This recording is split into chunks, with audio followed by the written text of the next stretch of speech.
If you use personal care products, understand that you're being exposed to a long list of chemicals that can go into your skin, into your blood, and start affecting your health over time. So in this episode, you are going to learn what to look out for when it comes to personal care products. Stay tuned. I want to update you on some important information. How do chemicals get into the market and ultimately into our bodies? Well, you would think there's a rigorous process of multiple levels of regulation, but surprisingly, there isn't. The Toxic Substances Control Act of 1976 provides the EPA with the authority to require reporting, record-keeping, testing requirements, and restrictions relating to chemical substances and/or mixtures. Great, that sounds beautiful, right? But what's really happening? What's happening is that chemicals are rarely tested for safety before they reach the US market. And the problem is, it's not effectively protecting public health at all. It does not require the manufacturers to test or provide safety data about the products that they want to put out to the market and how it affects our health, and ultimately the impact of these chemicals before they hit the environment.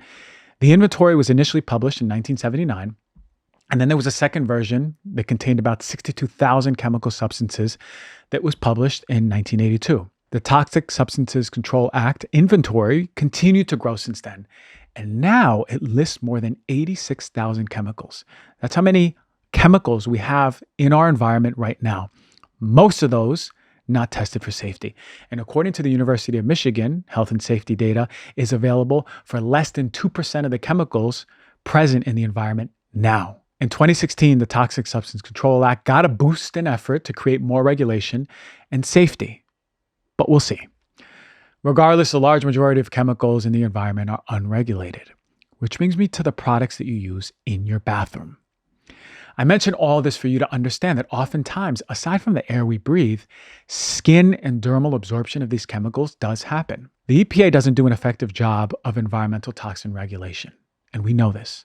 Like I said, 2% of the 86,000 chemicals in the environment have been tested for safety. So we must bring more education on what we put on our skin.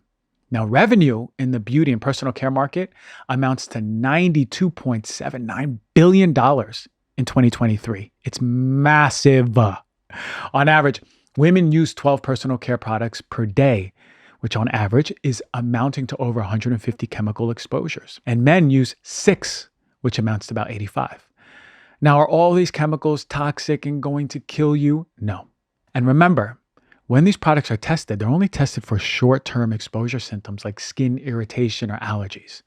But there can be a persistent and cumulative exposure that causes issues like respiratory issues, hormonal, reproductive, neurological, and metabolic disruptions. Yes. And they're not tested for long-term safety, but we know that many of these individual chemicals like parabens or BPA or phthalates or formaldehyde or chemicals that release formaldehyde or PFAS, these chemicals can cause issues.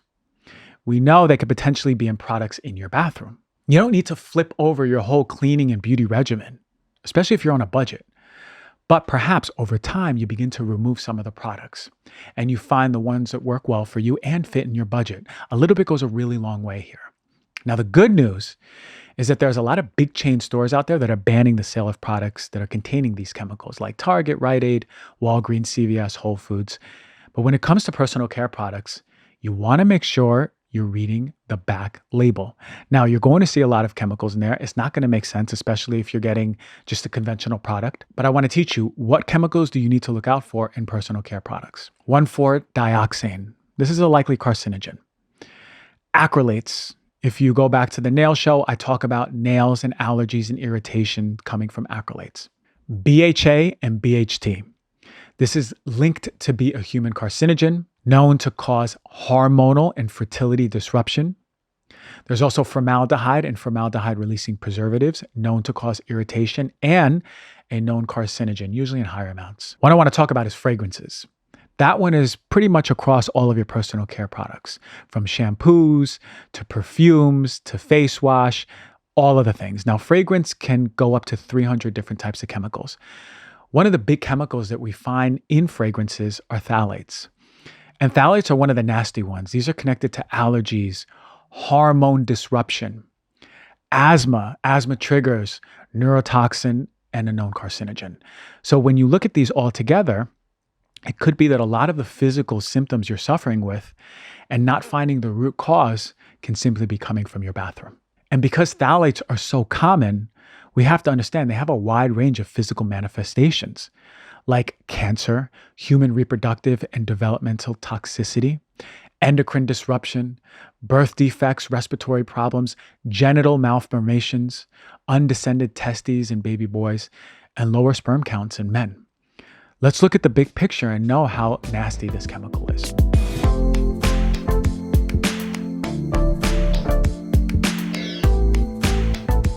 One of our favorite brands, Ned, is here, and they have an amazing new product. It's called Shut-Eye Chai. And it's been inspired by 5,000 years of ancient healing traditions, right? And it's Ned's biggest launch to date. It's a mellow super blend latte for sleep. And it combines adaptogens, aminos, functional mushrooms, magnesium, all the good stuff. And it's wrapped in a heavenly masala chai and a spice body. So it tastes good. It doesn't just set you up for an amazing sleep. It has ingredients like chaga, reishi, ashwagandha that are deeply nourishing to the body. And you're getting a ton of additional benefits as well. Now, Shut-Eye Chai will calm your nervous system. You'll feel it, right? You take a sip, make sure it's warm. It'll calm your nervous system and then send you peacefully into dreamland. We all want to be in dreamland. It's all natural and made exclusively from functional botanicals, fungi, herbs, plants, minerals, roots, and spices. Now, Ned is one of my favorite companies of all time. Why? They're super transparent. And that's the thing that's caught my eye with them from the beginning, is that they were able to share third-party testing and they had it on their website. So you can see who farms their product, their extraction process, and really how they're excluding all of the chemicals from their products. Shut-Eye Chai does not contain any CBD, caffeine, melatonin, or dairy. So for me, the way I use it is about 2 hours after I eat. When I'm winding down, it's sort of my intro into my night rituals.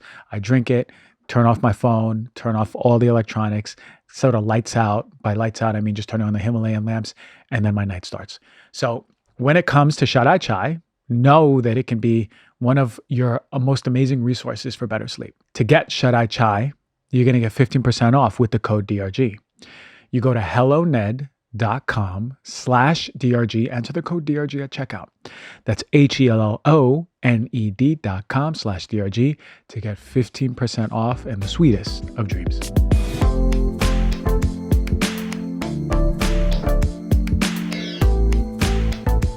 Are you struggling with consistently getting good sleep? I talk about sleep pretty much every single show because sleep is so important. Now, lack of sleep can impact your mood. You know that. Productivity, I know you know that. And just overall well-being. Calm, the app, can help. They have a large library of sleep stories and soothing soundscapes. You just press play, close your eyes, and drift away. Calm is the #1 app for sleep and meditation that's available across the board, giving you the power to calm your mind and change your life. Calm recognizes that everyone faces unique challenges in their daily lives, that their mental health needs differ from person to person, and the time for meditation may vary from person to person. And since self-practices are so deeply personal, what Calm does is it strives to provide content that caters to your preferences and needs. Their meditation ranges from focusing on anxiety and stress, relaxation, to focus on building habits and taking care of your overall physical well-being. They have sleep stories, hundreds of titles to choose from, sleep meditations, calming music, whatever you need to drift off quickly. They even have expert-led talks on topics like overcoming stress, anxiety, grief, improving self-esteem, better relationships, everything you want under one click, right? You just download the app, open it up, and explore. See what works for you. If you go to calm.com, calm.com/DRG, you're going to get a very special offer, a 40% off of a Calm premium subscription that has new content added every single week. You'll always stay entertained. You'll stress less, sleep more, and live better with Calm. For you, the Heal Thyself listener, Calm is offering, again, a 40% discount off the Calm premium subscription. Go to calm.com/DRG. That's calm.com/DRG for 40% off unlimited access to Calm's entire library. That's calm.com/DRG.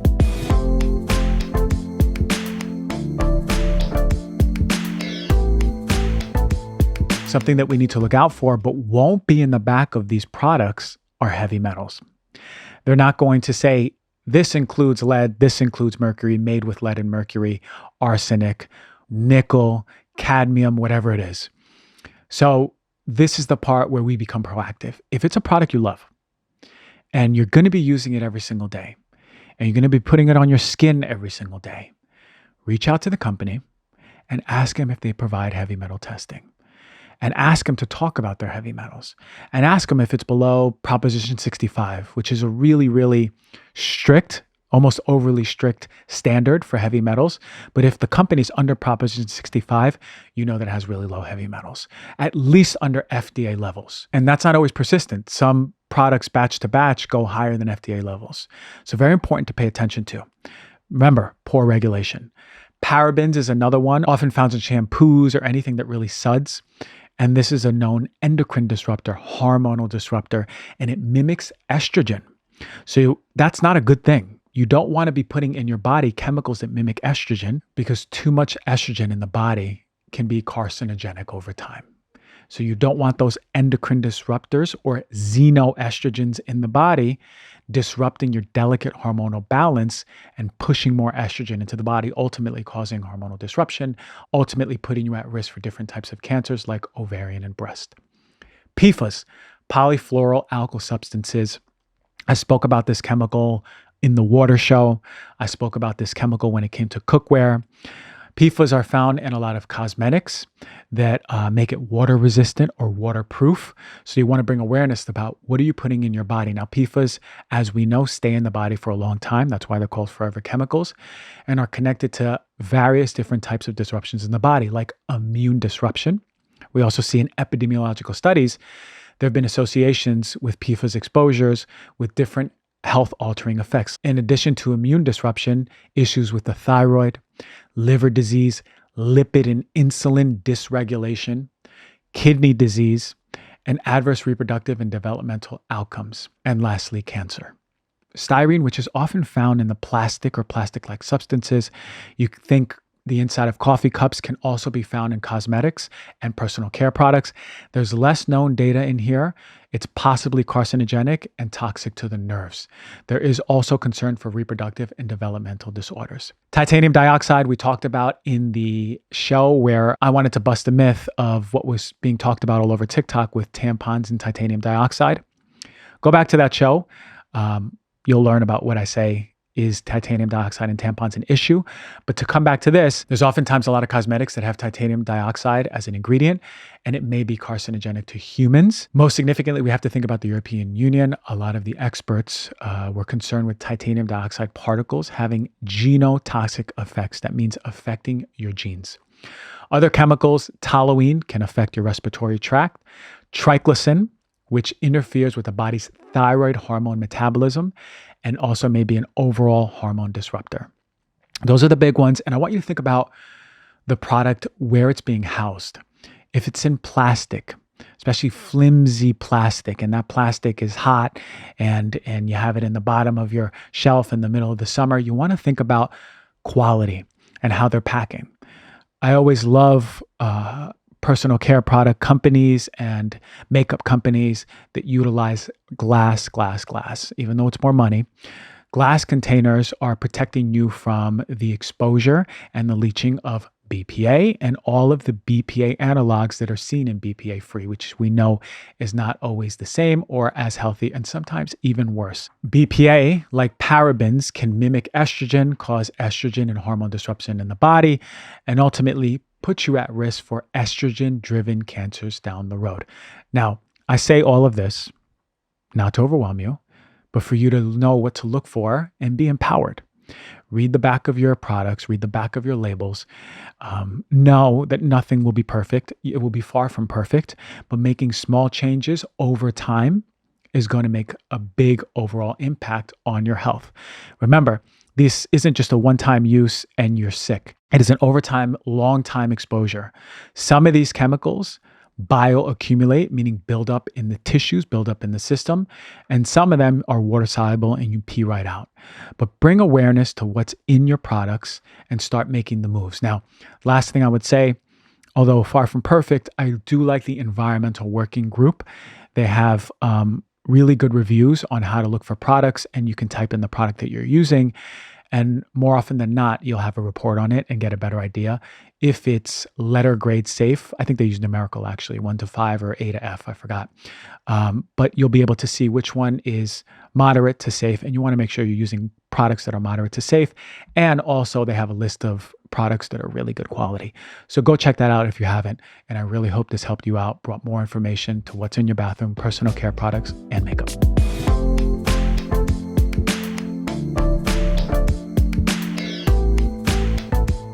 All right, everyone, you know that on Heal Thyself, we talk so much about connecting to the body, right? We talk about what it means to feel your body, what it means to feel emotionally, what it means to get into your body. This is something I'm a huge proponent of. But the real relationship you have with your body is so important. How you embody your image with your body, how you walk around and spread that radiance of you being one with your body. Well, that takes a certain level of body confidence. And guess what? I got the expert on my show. I was about to go so in. I got the expert on my show, Lexie Kite, Dr. Lexie Kite, and she has the book with her sister, More Than a Body, that is out. And we're going to talk all about body confidence. And this is an essential show because whether or not you realize it, so many of us are struggling with confidence with our body, self-image issues. But right now, from the get-go, welcome to our show. We got a lot to talk about, and thank you for coming. Thank you so much for having me. Happy to be here. Lexie, can I call you Dr. Lexie? Call me Dr. Lexie once, and then call me Lexie. Okay. Right from the get-go, Dr. Lexie. Is this whole body positivity movement, is it harmful? Is it beneficial? Or is it somewhere in between? It's somewhere in between. I'm going to say that body positivity is amazing for expanding our definitions of who gets to see themselves as beautiful, as desirable, as attractive. The problem that my sister and I found in our PhD research and all of our body image activism is that regardless of how the definition of beauty expands, if it's still focusing and reinforcing beauty as our highest form of value, of power, of desirability, we've got a problem. We're reinforcing beauty. And so a more effective approach to healing our body image issues in all the work Lindsay and I do through More Than a Body is to help people realize that focusing on the appearance of our bodies is the problem, not the solution. The solution is in our definition of positive body image, which floats around the internet a lot. Our definition is positive body image isn't believing your body looks good. It's knowing your body is good, regardless of how it looks. We're trying to help people get back inside their bodies in a first-person perspective of themselves, the same kind of work you do, instead of living outside of their bodies, only being able to experience and appreciate themselves as ornamental instead of instrumental. And is this the crux of what's happening right now? That our definitions of I am good enough is an ornamental definition, and we don't look inward, and that is sort of what's causing that discomfort, and we're never reaching that truly I'm comfortable with my body situation? Yeah, I mean, especially when we're talking about this in a gendered way with anybody who identifies as female. What we see is that there are so many people, companies, individuals, experts who can see that girls and women have a body image problem, have a self-esteem problem. They do not feel good about themselves. They feel too fat, too ugly, unattractive. And so the interventions and the solutions, they come up and we hear them all the time. It's all the campaigns revolving around, you are so beautiful, just the way you are. If you had any idea how beautiful other people saw you, you'd have the confidence to go change the world. They say, all bodies are bikini bodies. It's your flaws that make you beautiful. And this is super gendered. Like, we know men and boys have body confidence issues too. We know they have self-esteem issues. But nobody is trying to solve their problems by saying, you are so cute. You are so handsome, just the way you are. Like, everybody is a Speedo body. Get out there and rock your Speedo and show your confidence. No, we laugh at that because boys and men have not grown up believing that their highest form of value is in how they look. And so Lindsay and I have found, and we have critiqued this for a while, and thankfully it's resonated with a lot of people, that the solution to body image issues cannot be to slap a Band-Aid on a much deeper problem than feeling beautiful. The problem isn't that girls and women don't feel beautiful enough. The real problem is we feel so defined by our bodies that we are confined by them. We see ourselves as only bodies, only beautiful, instead of more than a body. We are so much Hmm. more. And it's really clear when you highlight it this way in men and us not fully identifying with our bodies, although holding it in high regard. Yeah, Dudes go to the gym and they want to look good, and it's part of the whole thing, right? But it's not something that we hold as our identity, worth, value. yeah. And so there's other things, right? Like status and Money, money and make it a power. success, right? Power. So we got our own things that we're working on Yeah, here, or identifying falsely with. yeah. But how long has this, in your research, how long has this been something that has been brewing with women struggling with value for so long? Has this been since the beginning of time, or when the media started blowing up, or when we started industrializing things? How long has this been around? Good question. I mean, it's not a forever thing. I don't think it's completely innate and natural that the vast majority of girls and women hate their bodies. That is not the case. And in some societies where Western media hasn't totally infiltrated their culture, it's still not the case. Different sizes and ethnicities are valued in cultures where Western media isn't the number one, exporter and importer of all media. But with the onset of media, especially like in the last 100 years or so of mass media, yeah, we see that these ideals drive billions of dollars in profits Yeah. every year. And one thing that we like to tell people, we write quite a bit about in the book, is that you should start asking questions about the sexist ways that women and girls' minds are manipulated versus men's, especially when it comes to media, advertising. When you start asking questions like, why is it that my husband has never thought twice about his eyelashes? Like, he Right. never leaves the house thinking, oh, I got to put something on them. I got to darken them, thicken them, lengthen them, whatever. But for so many, the vast majority of women, we think about our lashes every single day, and we don't feel like ourselves without doing something to them. The same with like the anti-aging industry. You think about the fact that the anti-aging industry has realized that women are their primary target because women don't make the money in every household. In the average US household, women do not make the most money, but they are in control of spending up to 90% of the dollars in every household. And so if you think about these sexist ideals that women and girls are burdened with from a young age, you can see why our objectifying culture preys on them, because there is so much money at stake here. Yeah, for sure. This is like early investment by these companies to make sure that by the time you're 20 something or even 15 years Yeah. old, you're insecure enough in your own self that you're going to spend all the money, or ask your mom to spend the money for you, or dad to spend the money for you. And then when you're making your own money, it's just part of the routine, Yeah. right? I never thought about my eyelashes once in my life. It's you just brought, So and, lucky. and, and it's true. Yeah, it's true. It's sexist. But you watch the commercials, right? I remember in the 90s, the commercials for men, they were like shaving cream commercials. And there's just this like rugged man coming out of like a Porsche, right? And he's like really cool, and like, oh wow, the woman is just like kind of fainting and be like, wow, that's a real man, right? Yeah, This is what we're fed, something completely different. you are. Still, in many ways, there's inherent insecurity that is just Yes. built us in us. So, or how early does this happen? How early are girls being exposed to this, and in what form? Are we even seeing them in cartoons, or early cartoon media for children? Yes. Oh my gosh. So a lot of people, a lot of parents think the animated kids movies, they're safe.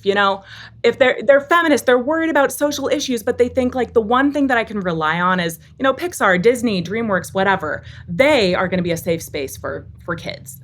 And the truth is that research shows otherwise, and real life experience shows otherwise. I have a 3-year-old and a 7-year-old girls. And they've kind of been guinea pigs in all of this research because I was doing this long before they came along. And one of the things we found, and that research has replicated, is that of the top 500 animated kids movies, we see that male characters are overrepresented. There are twice as many male characters as female characters, twice as many male speaking parts. They speak twice as often as female characters. And the female characters are 3 times as likely to be sexualized. And you can see that just in the representation. When you see a female character on the screen, I'm talking Baby Shark, I'm talking Frozen, I'm talking most animated kids shows. What you see is the default is male. Male characters are the ones that drive the plot forward, and they get to be represented lots of different ways. They get to be big, small, black, white, different animals. But the female characters, they are always sexualized. Even if it's a penguin, Right. she's got a waistline and she's got boobs, you know? The female, we've been taught from a young age that femininity is work. It's something you put on. So baby shark, the male sharks, the grandpa, the dad, the default shark, they're male and they're just sharks. And then the female sharks have lashes, makeup, pearls, a bow, all the things they have to put on. And so from the time girls are very, very young, we're talking babies, we are decorating the girls, we're piercing their ears, they're wearing the tights, they're wearing things that are uncomfortable to climb in because it's decorative. Like femininity is decorative, we teach them. And it's kind of painful, it's uncomfortable.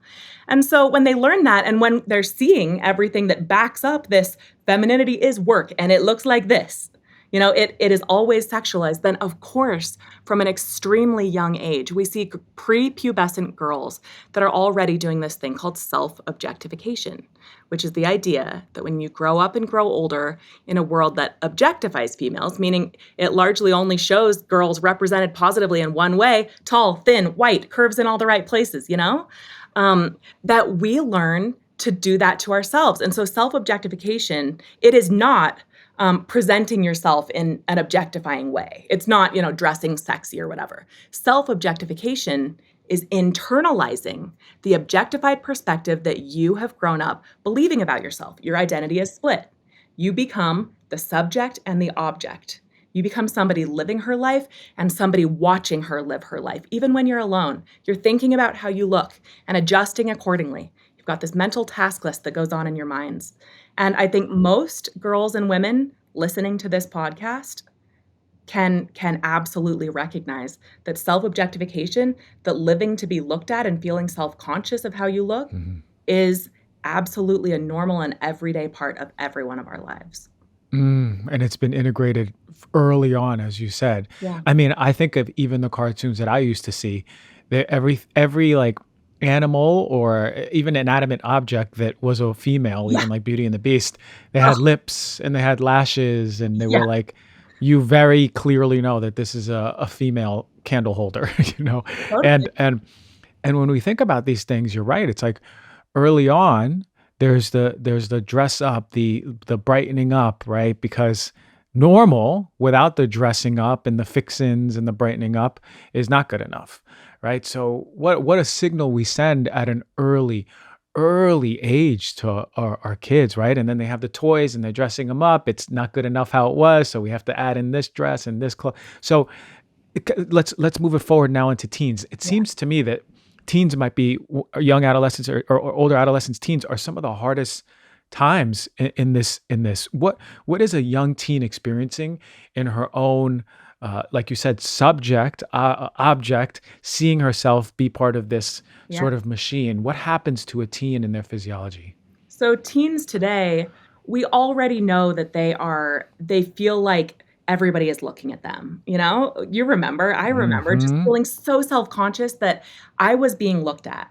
Well, self-objectification exacerbates that more than you can even imagine. So most girls at a very young age, we're talking around 7, 8, 9, they begin self-objectifying, viewing themselves from an outsider's perspective, and specifically their worst enemy's perspective. Like in all of our research, at the beginning of our book, the baseline question we ask everybody is, how do you feel about your body?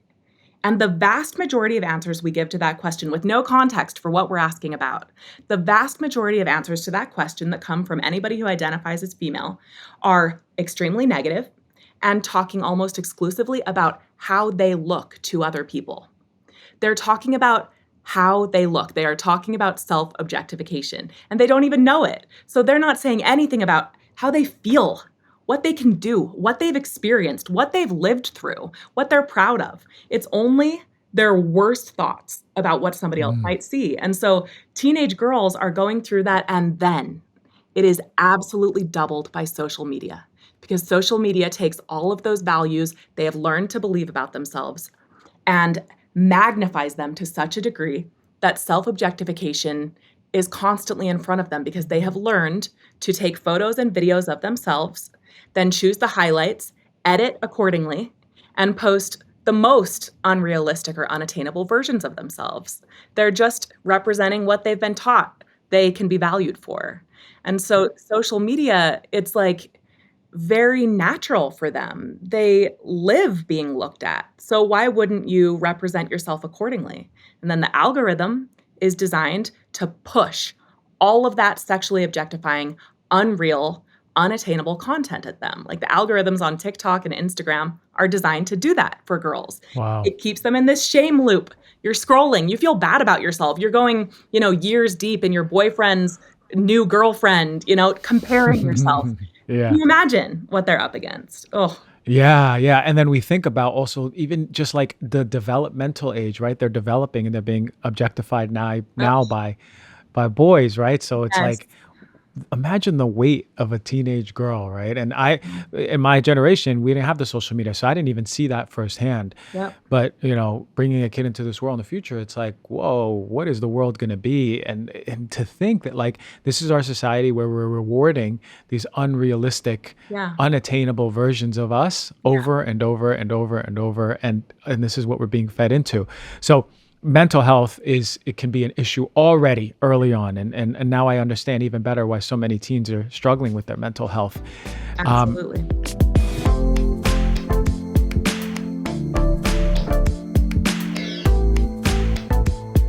I love Magnesium Breakthrough. It is one of the top 3-4 products that I use every single day. It's been a life changer. It's better for my body, for my muscles, for my energy, for my bowel movements.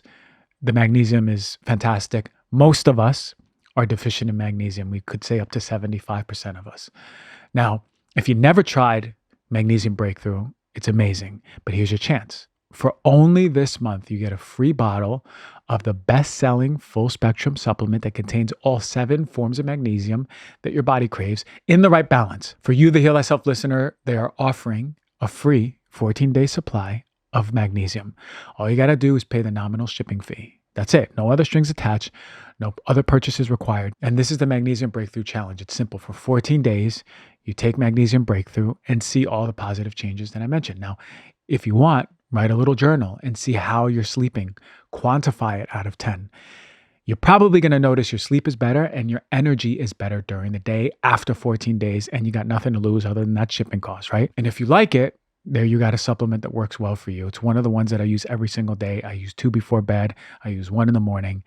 And you can go get your free bottle. Go to magbreakthrough.com/DRG free and enter the coupon code DRG10. That's it. And the company is so confident that this product will help you with your sleep, with your muscles, with your bowel movements, just overall, that they're letting me give away all of these bottles. So again, to get your free 14-day supply right now and start the challenge, go to magbreakthrough.com/DRG free and use the code DRG10. Don't miss this opportunity. It's only for a limited time this month only.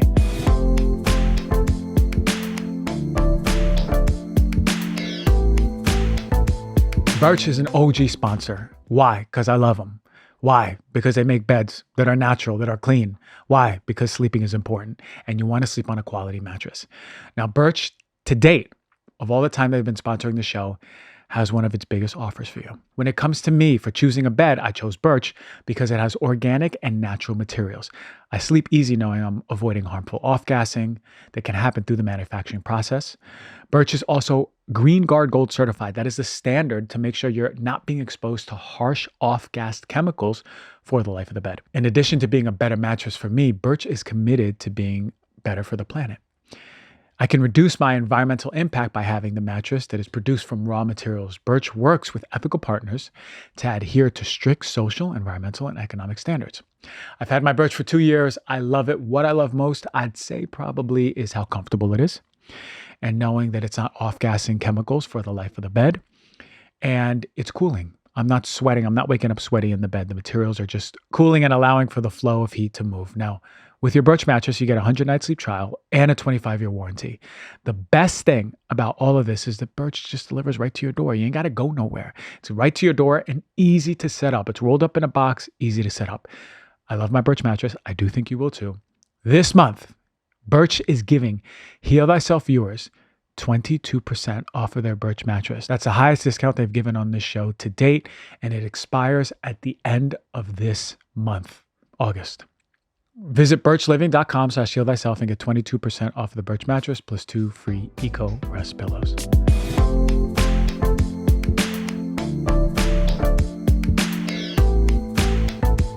Okay, so now we become adults and we're making money and now we have the money to do all the things that, mom didn't Yeah. get for us or dad didn't get for us. As we become adults, is this when we start moving into maybe surgeries, alterations, going all out with everything? Is this what you start seeing in your research? Yeah, absolutely. I mean, once you have a little bit more power, a little bit more money, and the privilege that comes along with that, yeah, we see that, even in times of economic turmoil, that the beauty industry and the diet industry is recession proof.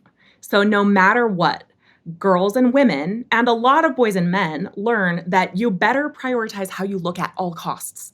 Because we've been sold this lie, which there's some nuance to this, but the lie, especially for girls and women, is that you have to constantly be treating your body like a project, from the roots in your hair to the size of your pores, the thickness of your eyebrows, all the way down to the bottoms of your scratchy feet, that every inch of you is a project. And that as you are spending the money, the time, the energy to fix your body, that's how you will gain health, happiness, love, success. But only then. Otherwise, you are a failure.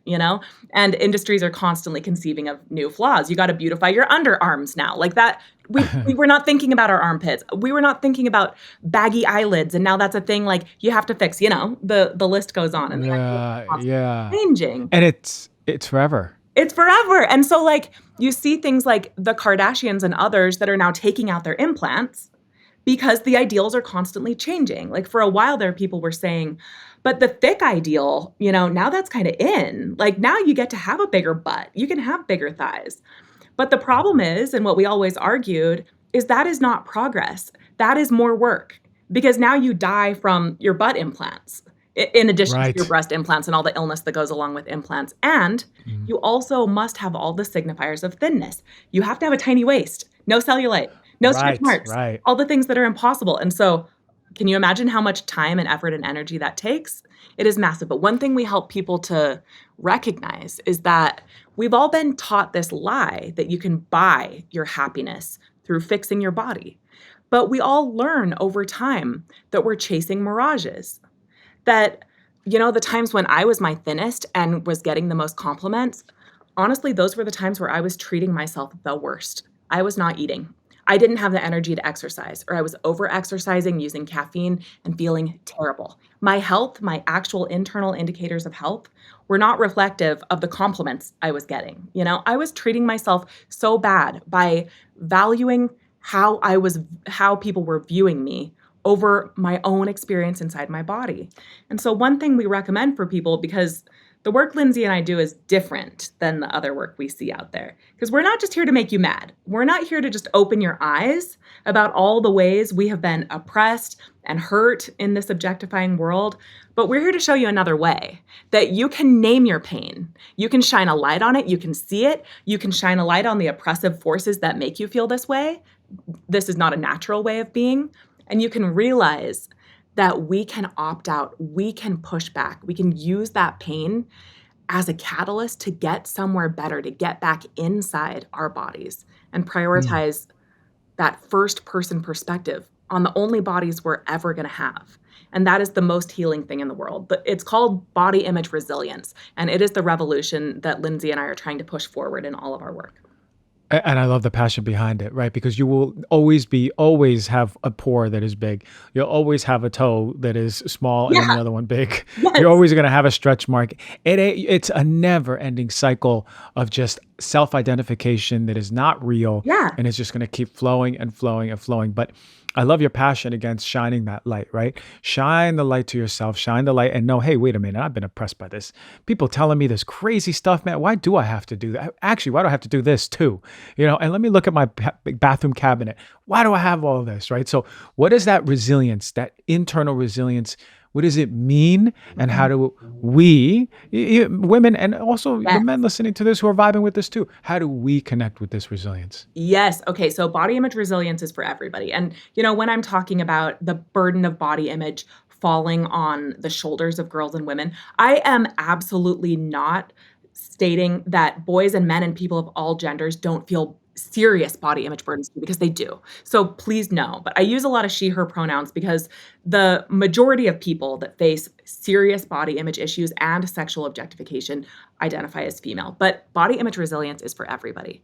So in our work, when Lindsay and I were starting to identify that the interventions that people were coming up with to help people's body image issues was slapping a Band-Aid on the problem. It wasn't solving the problem. Nobody is feeling better about themselves. In many ways, we're feeling worse. The problem is that we are still fixating on our bodies as our source of value and power. We will never get to a better place if we are stuck in this cycle of self-objectification, of hiding and fixing, valuing our bodies at the expense of who we are as more than bodies. So body image resilience gives us this opportunity to identify the source of the pain and the shame that we have come to believe is just a normal part of living in these bodies. That, like, this is the rent you pay. If I'm going to be loved, then if I'm going to be successful, respected, healthy, then at all costs, my body is my project and I better keep up with it. Instead of that, we ask people to sit back for a minute to realize that we all face incredible amounts of shame and pain living in an objectifying world, and that shame and pain, the experiences you have that disrupt your relationship with your body and cause you to have to cope in some way through harmful coping mechanisms like starving and overexercising, cutting, self-harm, which is just massive, especially for young girls, that instead of using those coping mechanisms that we've always gone back to that are not serving us, instead we choose another path. As the pain rises up, you see the photo of yourself tagged on Instagram and it disgusts you. Somebody makes a comment about your weight. You are Right. abused, assaulted, whatever the thing is, whatever that disruption is, big and small. You take it as an opportunity, as a spark, to realize that you can make a new choice. You can make resilient choices that serve you instead of harm you. You can take the opportunity to breathe, relax your stomach. You've been taught to suck in your whole life. Get Mhm. back inside your body instead of the anxiety cloud you live in, picturing how you look instead of living. Pay attention to how your feet feel on the ground, how you feel in your seat or standing. Get back inside your body and realize that there's a new choice you can make, and there are specific strategies you can take to not only curate your environment to be more body image resilient and serve you, both in the media you view and the people you surround yourself with and how you talk to yourself and others, but through a lot of other strategies we can talk about to use your body as an instrument instead of an ornament, our big mantra, to help advocate for yourself and others to get to a happier place, to get back inside every time that shame and pain rise up within you. You said something that really resonated with me, and it's, I do this emotional healing work, emotional release work, and it's about mobilizing repressed emotions, Yes. and you have to get in your body. You can't do it if you're not in your body. Where we hold this shame, a lifetime's worth of shame, when we're talking about I'm not good enough, I'm not pretty enough, my hair's not long enough, my skin's not clear enough. Yeah. That's all remembered in the body. So essentially, what I say and you say is the same thing. What you're talking about, getting in the body, feeling your feet, feeling your body, and Yeah. oh. I actually feel a lot of shame. Am I good enough? Because when you come into the body, you're witnessing and meeting that pain that has been there for so long. Yes. So once you feel that and get to reconnect and re-witness yourself, you're saying that empowers us to change externally our environment now. Yeah. Okay, wait, why am I friends with that person who just keeps talking all this shit and Yeah. saying she's not good enough and I'm not good enough? And why do I keep consuming these pages that I follow? Why do I even order this magazine to my house? Like, Yes. all of these things just start knocking down because you've come back to yourself. What a beautiful strategy. I mean, that would be the way that I would do it if I was in your work. Like, this is how you do it. Totally. Yeah. Our mantra, it's the subtitle of our book.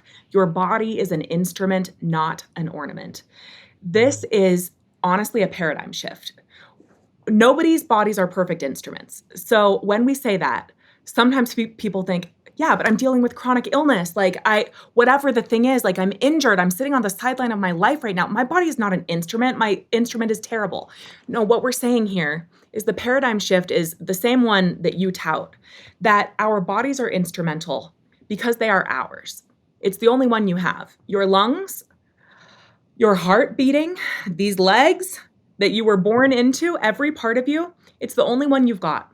And we have learned to value other people's experience looking at us over our own experience living inside our bodies.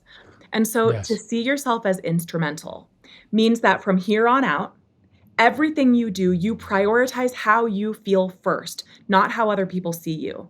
Our research shows that due to self-objectification, so many people of both genders really sit on the sidelines of their lives, not just by like hiding themselves in their clothing, but literally opting out of opportunities, events, experiences because they don't want to be seen. Because we've been taught that we don't qualify to be seen as we are. And so we don't raise our hands in class. We don't go up for Yeah. those volunteer leadership opportunities. We don't work out because we don't have the right outfit. And so we sit on the sidelines. But the truth is, the only way to build your body image resilience, to flex that muscle, is that the second that we call it a disruption, a body image disruption rises up, whether it's big or small, when that shame rises up in you, you feel yourself split from yourself, watch yourself living instead of just living. When you come back into yourself and you take the opportunity to say, this is no way to live, that is the way that you can make a new choice. And believing that your body is an instrument instead of an ornament means that the next time that shame rises up and you think, I'm not going to go to that meeting. Like, my skin is too bad to go to that meeting. Or I'm not going on that date. I'm not getting on the apps tonight because he's just going to, be so disgusted with me. Instead, the only way to push through and build your body image resilience is to do the thing anyway, prioritizing your experience. Do the workout. Get into that flow state that you cannot get into when you're self-objectifying. Whether you're creating Yeah. art, writing, singing, working out, girls and women can't get into a flow state when they're thinking about how they look. And so prioritizing yourself, it gives you new joy, new opportunities, new chemicals coursing through your body because you're Right. doing the thing anyway. Right. And it's not alien to us. I mean, this is something that we can do because it's inherently us. We did it as kids. We were Yeah. prioritizing ourselves. You want to know how I know? Because you were throwing tantrums in the middle of the mall. That's you prioritizing yourself and not the people around Yes, you. So, that's right. right. And you have two girls. So I'm sure you've seen it once or twice in your lifetime Yes. already. But how important it is and I know that feeling. I know the feeling of like, okay, I don't want to do this because outside looking in, that won't feel good. I might be in front of, I remember not wanting to raise my hand in class all the time because I didn't want people looking at me. And, it's like these things, that discomfort of being like, actually, I'm going to prioritize myself because I know the answer to this and I want to share it and I want to have a discussion about it or I want to look good in this clothes or I want to wear this. I want to wear this, like Yes. that's not how I look. I want to wear this. So that what an empowering moment to come back to your authentic self. This is about true authenticity. It's you first. Yes. It's you first. But I know that feeling and I can't imagine how women even feel it more. I remember me as a teenage boy, I thought everyone was looking at me and it was like, oh, I wanted to be under a rock all my life, like it was so, but the paradigm and the standards now for women is like, not only are people looking at you, you also have to show up every single time and make sure you look good when people are looking at you. Yes. That's suffocating. It's suffocating. I know. Oh my gosh. And honestly, like thinking about the health aspect of all of this, for too many of us, people of all genders, when you are prioritizing an ornamental view of your body over an instrumental view, your health suffers. So we have all been taught to objectify our health, to be able to define our health from the outside by how we look, by the size we're wearing, by our body mass index, which is just a completely flawed measure. It's for population studies, not for individuals, and it's based on a white 25-year-old male's measurements. So it doesn't take into account aging, ethnicity, gender, all of these things. And yet we've all been taught that in order to set like a health or a fitness goal, you set an objectified goal, how much you weigh or how you look. And so especially for women, research shows that when we set these aesthetic or objectified goals for how I want to look or how much I want to weigh, we never, ever will hit that goal. Because if we get to the point where we weigh what we thought we would, we look down and say, this isn't how I thought I'd look. Like, I got to keep going. If it's that you want to get to six-pack abs or whatever the thing might be, the problem is that maybe you will get there for a moment, but it is unsustainable. The better way to prioritize your health through that instrumental view of your body is to start setting goals that have nothing to do with an objectified measure of health and everything to do with what you can do, how you feel, and your internal indicators of health. So if you really want to know how you're doing health-wise, you go to your doctor and you get a blood panel done. You check cholesterol, you check your resting heart rate, your blood sugar, like blood pressure, these things that actually tell you about your health. And then you set goals according to what you want to be able to do.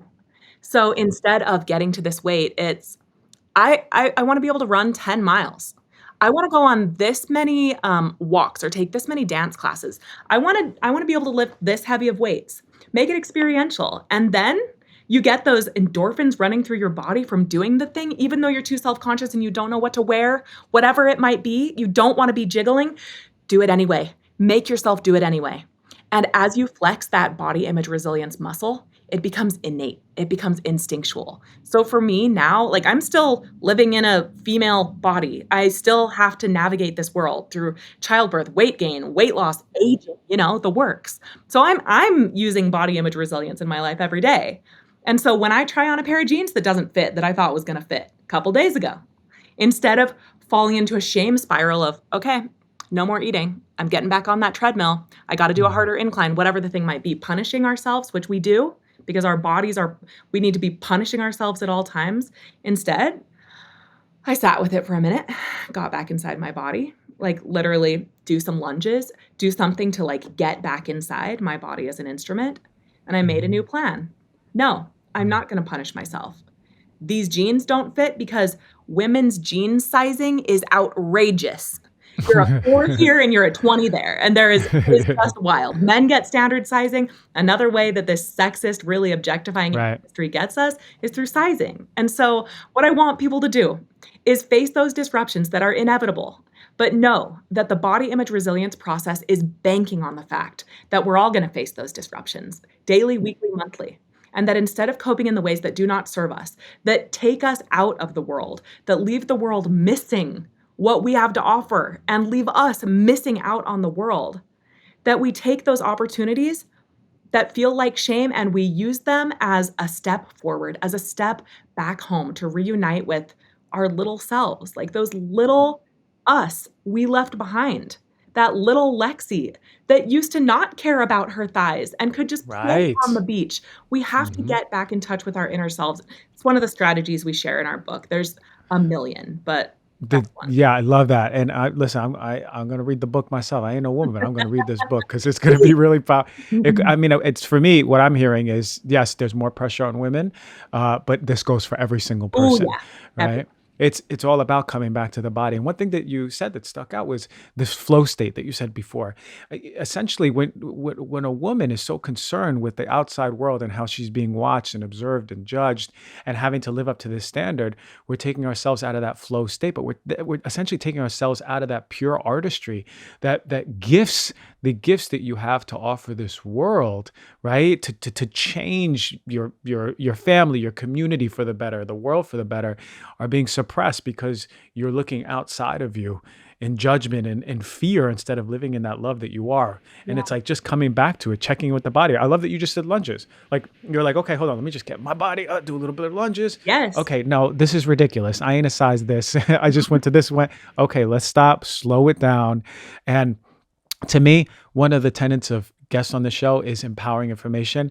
And this is some of the most empowering information I've had in a very long time. I feel your passion coming through the wires, out of the camera, up into here, right into my ears. I feel it. And I'm loving it. I'm really loving it. So, well, what are some plans in the future? Are you going to be doing some talks, some retreats, what are we doing and how in the book and what we need all the information here. Yes. Okay. So we published our book with HarperCollins 2 years ago. It's been super successful. We've had amazing endorsements from celebrities and experts alike. It's been amazing. So our book we see as the culmination of all of our work. We've been on social media forever, on Instagram at beauty_redefined, Facebook, Twitter, all of it. But we've kind of taken a step back from social media for our own health and well-being, as you can imagine. It's hard, and it's really time consuming. And so what we've done is we have put just a ton of free information on Instagram, social media, and our website, morethanabody.org. We also do speaking events. That's what Lindsay and I do. We were at University of Minnesota this week. We did the International Child Psychology Conference last weekend. We do big events where we teach corporate clients, we teach individuals, community groups, to learn how to be body image resilient and all the strategies to get there. So that's our work. In the future, we are thinking about doing kind of a daily workbook companion to More Than a Body. I don't know when we're going to find the time, but that's what we're doing for now. Oh, I love that. And the website, can we follow you on the website? And what is the website? Yeah, morethanabody.org. That will get you to everything. We have an online course. And honestly, social media has been a way that we have gotten a ton of good information out there for free. So please follow us on Instagram for sure.